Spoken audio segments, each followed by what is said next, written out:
Hey there again, it's Morgan from Highland Cycles coming to you with a video about doing fork seals. So today we're going to do fork seals on a set of WP forks. They're the old open chamber forks. One of the best forks that KTM ever put on a bike in my opinion. Super tunable for off-road.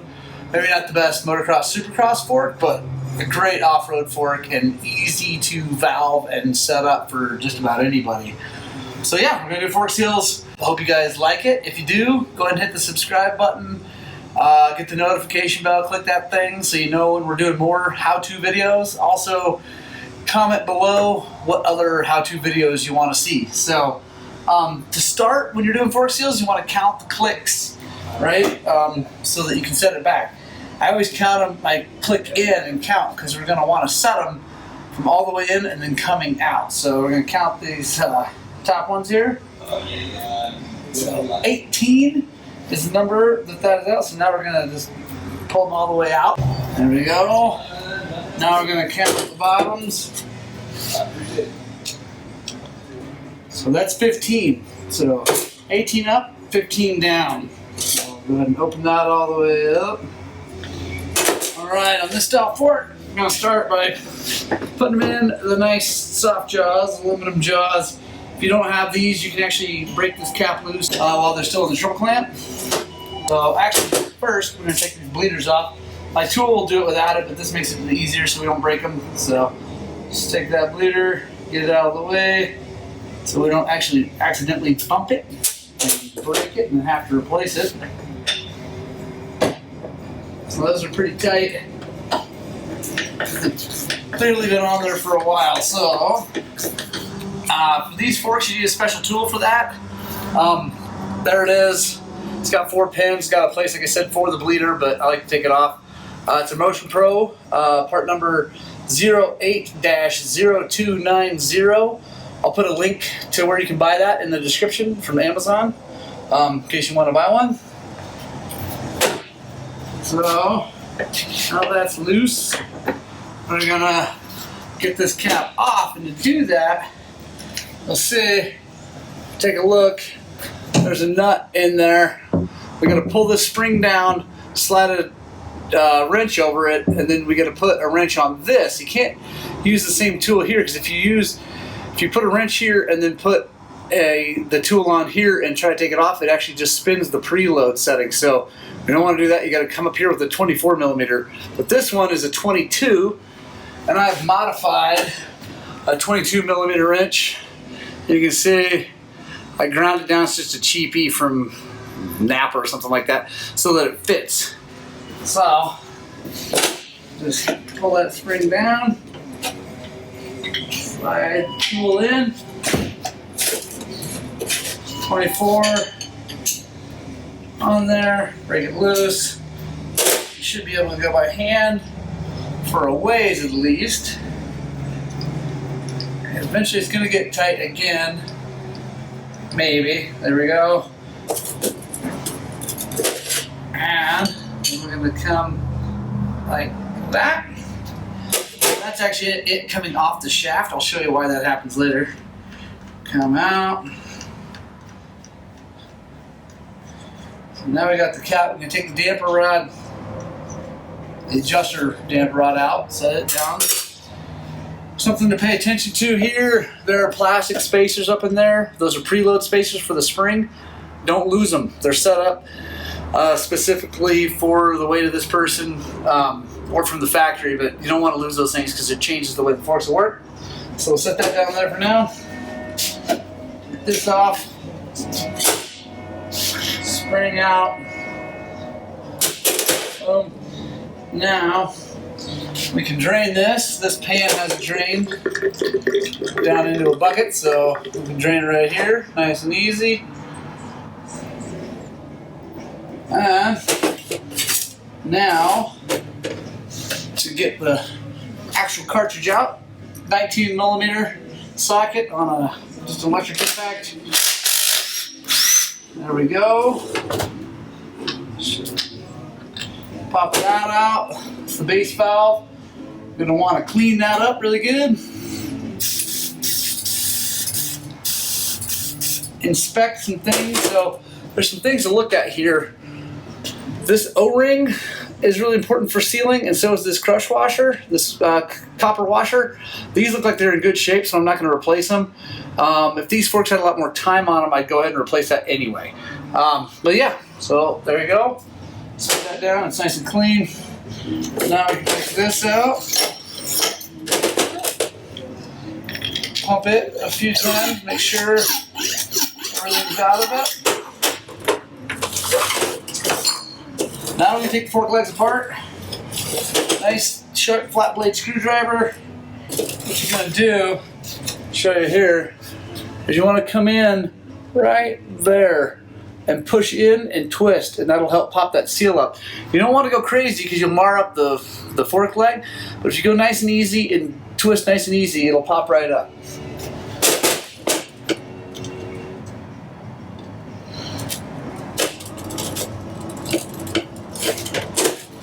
You do a little bit at a time so you're not scratching anything.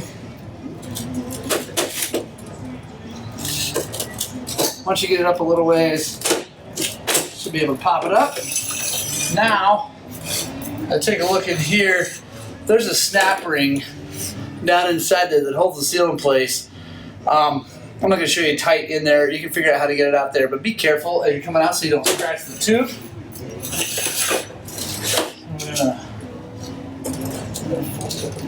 There. Now, to get these things apart, you should be able to just kind of slide hammer them apart. If you're having a hard time doing that, there may be other things wrong, but we'll see how this one goes. Bing! There we go. Got our bushings. You can take a flat blade screwdriver, put it in that crack right there. Lift up. Other fork bushing.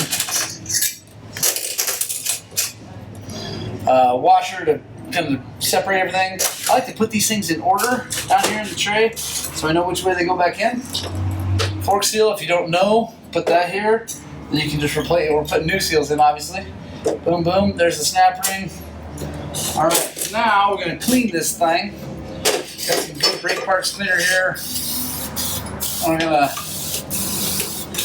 get all the gunk and everything off of it. And then we're going to inspect it. Decent rag.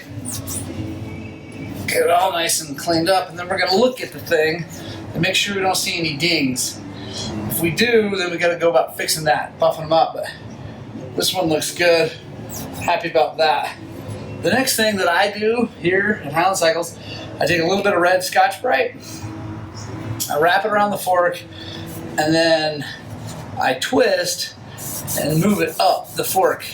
And what that does is it puts a real fine crosshatch on the fork that helps it hold a really thin film of oil while the fork's going up and down, and that allows the seal to move smoothly and not catch and tear. It's a little thing that not a lot of people do, but it's really important for the life of the seals. It makes the seals last a lot longer. So we'll clean that up.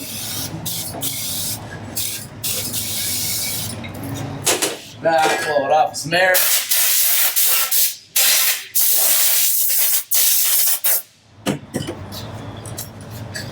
Wipe it down. All right. So now, we're going to put seals on it. So here's the deal. Here we use Skf Seals pretty much only. SKF or OEM. If they make SKFs, I use them. If they don't, I use OEM.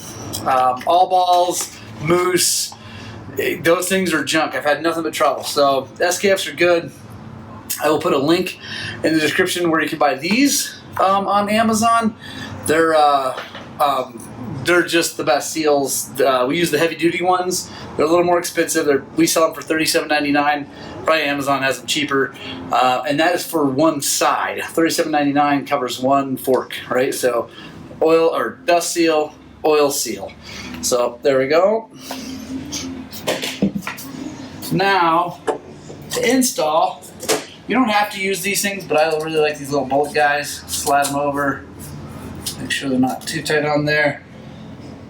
Dust seal goes on first. Then, especially on KTMs, I put the snap ring on because this thing's really stiff. It's hard to put on afterwards. Snap ring on, oil seal. Put it on the way it came off, but if you look at them closely, you can see which way the seal is supposed to be sealing. That is going down, that's going towards the oil. Like that. Take our little guy off. Because these are in order, put them right back on. These bushings look great. You want to inspect those. These look really good. There we go. Now we're going to clean this. You can see it's kind of grimy in there. We want to get that cleaned out.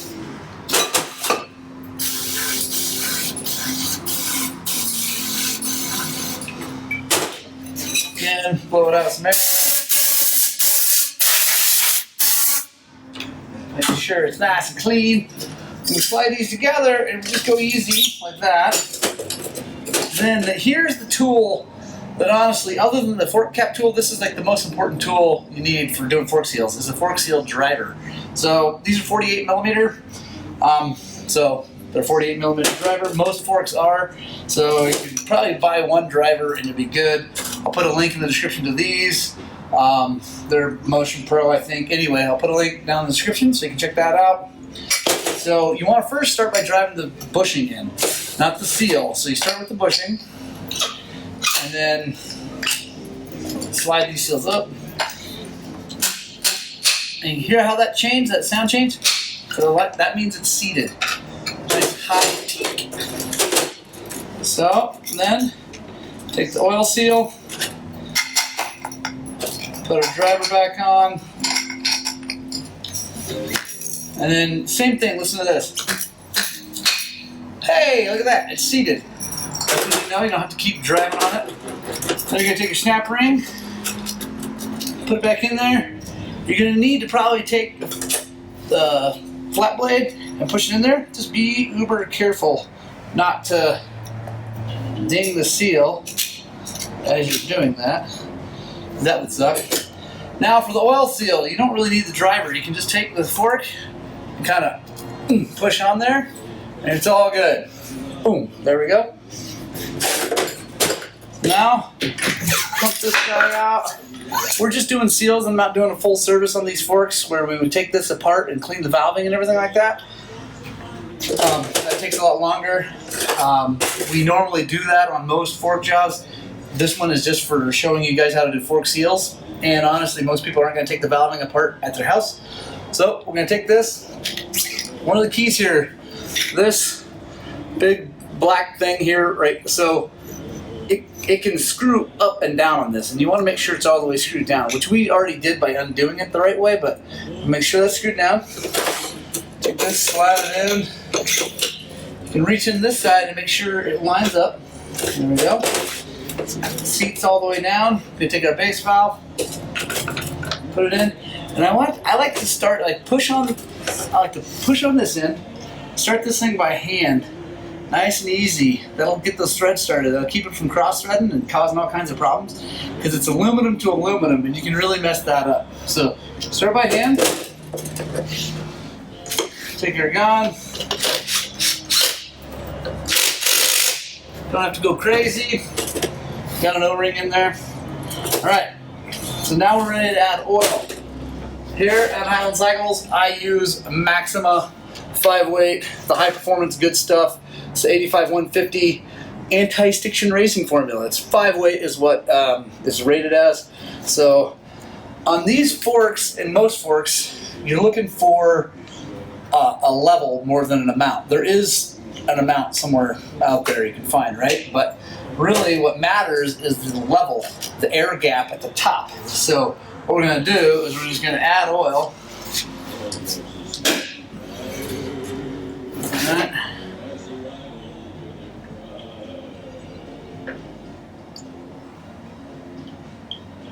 You add it till it gets to the top, and then you're going to have to bleed it because you got to get the oil inside that cartridge that we just pulled out. So you start by that. The oil's going to go down and add some more. You can hear it kind of burbling in there, finding its home. And what you want to do is you're going to bleed this thing until it's a consistent pull all the way up and down, and there's no like moves up and down quickly, no air sounding thing going on. And then we're going to set the level. So it feels consistent, but I can hear some air in there, so let's push this down. Take a look, so it looks a little bit low. That's probably why there's some air sound. There we go. I put a little bit more. So the way we're going to do the level on this, it's okay if you put too much in, because it's easy to come out. So,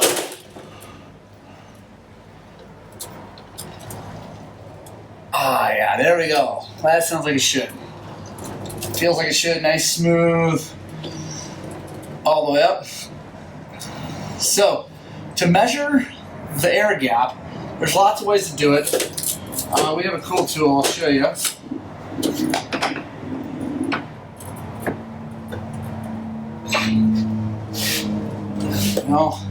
So, this guy right here is another Motion Pro tool for measuring level. It's got marks on it on the actual tube, but I actually recommend using either a machinist rule or a good tape measure to measure that, because the marks eventually wear off. I've already checked this, and we are setting this air gap at 110 millimeters. That's a pretty standard setting for these style forks. If you want any more of that information, there's a really cool website that you can check out. It's Bel-Ray. It's Bel-Ray Lubricants. It's the Lubricant Advisor. So Google that. You find the Lubricant Advisor. You can get it on your phone as an app, and you can put your bike in there, and it'll tell you how much fork oil, what the air gap is, all kinds of transmission oil, motor oil, all kinds of cool stuff. So there we go. I got this thing hooked up to a Mighty Vac, so it's fast. I'm gonna put this down to the side. We're gonna draw oil out of it until it stops.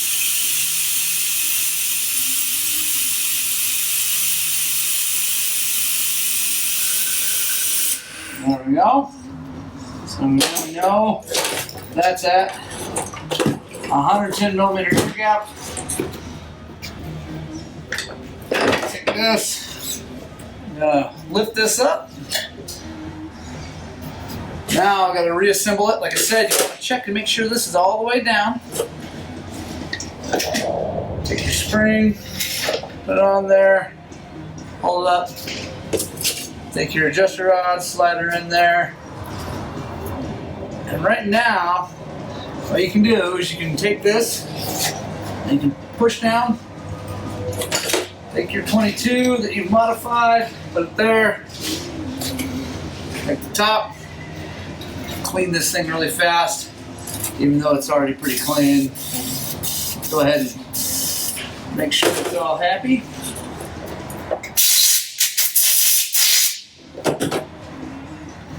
Nope. Always start everything by hand on your motorcycle. So it's going to stop, and that's this bottoming out on the rod. Now what we're going to do is bring that nut up. You want to bottom it out first, and that's why we open these all the way up. Bottom it out, and then we're going to tighten it up. So we're going to use that 24 millimeter wrench on the middle part, because we don't want to mess with the preload. And that first move is always a little bit hard because it's pulling that nut up off the all the way bottom out. Just go. When you tighten this down, you don't have to go crazy when you get it down, but you don't want it to come apart. I've seen that happen. Not good things happen before it. So on this tightening, I'd rather be a little bit tight than loose, because it's not good. So get it there. Let's see. Make sure we get my on there tight. That there. There we go. I don't know what torque is, just don't let it come loose. So now we're good. Put that back again. Start by hand. Put our tool on here.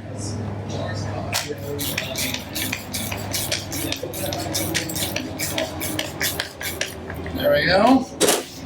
Now, tightening this thing up, you really don't have to go crazy because you got a spring and O-ring and all kinds of things going on there. So, but you do want, obviously, not to come apart. So put that here. Just get a little bit of oomph on it. Gonna take our bleeder. Put this back in. By the way, I'm a big fan of fork bleeders. I like the ones from System Tech Racing. John Bruckbauer makes those. So now we're going to set our clickers back. Remember, this one was 18. So what we're going to do is run it all the way in first. Okay. Then now we're going to go out 1, 2, 3, 4. So there's 18. Bottom, we're going to do 15. So we're going to first, till the bottom's out. You don't have to go crazy. You'll feel the bottom out, and then we go out 15. 15, there we go. Now, let's clean her up.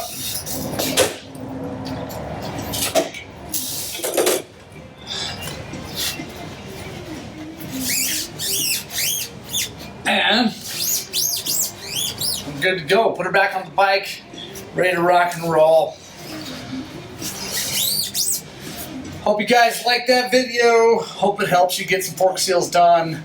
There's no magic in fork seals. It's a pretty simple thing. Just having the right tools helps a lot. So, guys, have an awesome day. Spread the gospel of two wheels. Get out, have a ton of fun. Spread joy and happiness in the world. And most importantly, make sure you find a little time to ride your dirt bikes!